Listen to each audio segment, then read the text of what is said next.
Hello friends, Tania world blogs তানিয়ার পেজে তোমাদের অনেক অনেক স্বাগত। আশা করছি তোমরা খুব ভালো আছো, সুস্থ আছো।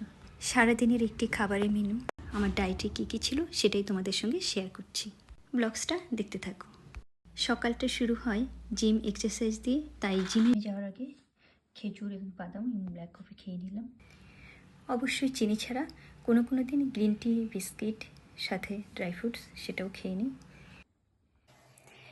জিম থেকে চলে এসেছি, আমার জিম হয়ে গেছে। জিমে গিয়ে কিছু এক্সারসাইজ করেছি, যেগুলো আমি খুব তাড়াতাড়ি নিয়ে আসছি, তোমরা সাথে থাকো। এখন বাদবাকি যে খাবার আমার এগুলো আছে সেগুলো খাচ্ছি, তোমাদের সাথে অবশ্যই শেয়ার করব, সাথে থাকো। ব্রেকফাস্ট, লাঞ্চ, ডিনার এবং সারাদিনে আমি কি কি খেলাম সেটা দেখতে থাকো। অনেকগুলো ভালো লাগার মধ্যে এই এক্সারসাইজটা। আমার ব্যায়াম করলে সত্যি খুব ভালো লাগে। তোমাদের আর কার কার ব্যায়াম করতেও ভালো লাগে অবশ্যই কমেন্ট সেকশনে জানাবে।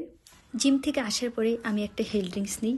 এক এক দিন একটা ঘরোয়াভাবে প্রাকৃতিকভাবে আমি বানিয়ে নিই। আজ এই হেলথ ড্রিঙ্কসটার মধ্যে আছে কাঁচা হলুদ, আমলকি ও অ্যালোভেরা। এরকম আরও হেলথ ড্রিঙ্কসের রেসিপি পেতে অবশ্যই আমার YouTube channel Tania world blogs তানিয়ার পেজকে ফলো করো। তোমরা নতুন নতুন এরকম হেলথ ড্রিঙ্কস অনেক রেসিপি পেয়ে যাবে। এরপর সকালের ব্রেকফাস্টে আমরা এরকম দুটো রুটি, দুটো ডিম, অবশ্য কুসুম ছাড়িয়ে নেবে, স্যালাড আর মিক্স সবজি। এখানে আমি সয়াবিন দিয়ে দিয়েছি, তার সাথে আরও অনেক যত সব সবজি আছে আলুটা বাদ দিয়ে চেষ্টা করবে এভাবে একটা সকালে ব্রেকফাস্ট করে। এরপরে কিছু ফল খেয়ে নেবে, সিজনের যে ফলগুলো হয় সেগুলোই খাবে। আমার ঘরে তরমুজ ছিল, আমি তরমুজটাই খেয়ে নিলাম। আর তরমুজের জুসের রেসিপি পেয়ে যাবে আমার পেজ ও ইউটিউব চ্যানেলে। তো একটা থালি হওয়া উচিত দুপুরের খাবারে এবং সারাদিনের খাবারেই। যেহেতু দুপুরের খাবারের মধ্যে আমি ভাতটা, কার্বোহাইড্রেটটা নিচ্ছি রাতে এবং সকালের দিকে হয়তো খুবই কম। দুপুরের খাবারে আছে ভাত, স্যালাড, শাক ভাজা, সবজি আছে অনেক, মিক্সড সবজি একটা বানিয়েছি অনেক সবজি দিয়ে, ডাল আছে আর শিঙি মাছের ঝোল পেঁপে দিয়ে। আমি শাক সবজি খেতে অনেক ভালোবাসি, আগেই বলেছি। শাক সবজিটা খাওয়ার চেষ্টা করি।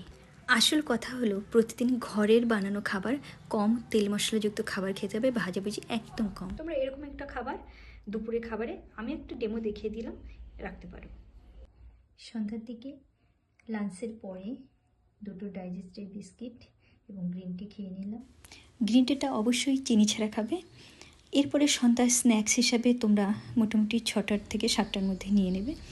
সেটার মধ্যে বিভিন্ন রকম ছোলা, সবুজ মুখ হতে পারে। আমার ঘরে ছোলা ছিল আর ভুট্টা ছিল, এই দুটোই আমি সেদ্ধ করে নিয়েছি। আর এর মধ্যে দিয়ে দিয়েছি শসা কুচু, গাজর কুচু, পেঁয়াজ কুচু আর কাঁচা লঙ্কা। এটাই আজকে আমার সন্ধ্যার খাবার। এর মধ্যে কোনো কোনো দিন ডিম, সয়াবিন দিয়ে দিই, রাতে আর কিছু খাই না। কিন্তু আজ আমি চিকেন স্যুপ এবং তার মধ্যে সবজি দিয়ে আমি রাতের ডিনারটা সেরে নিলাম।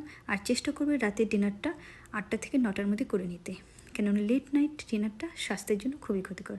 তো এই ছিল আজকে আমার সারাদিনের খাবার। কেমন লাগলো তোমাদের অবশ্যই কমেন্টস করে জানাবে। ভালো লাগলে লাইক করো, শেয়ার করে দিও। তোমরা ভালো থেকো, সুস্থ থেকো। Tata, bye bye.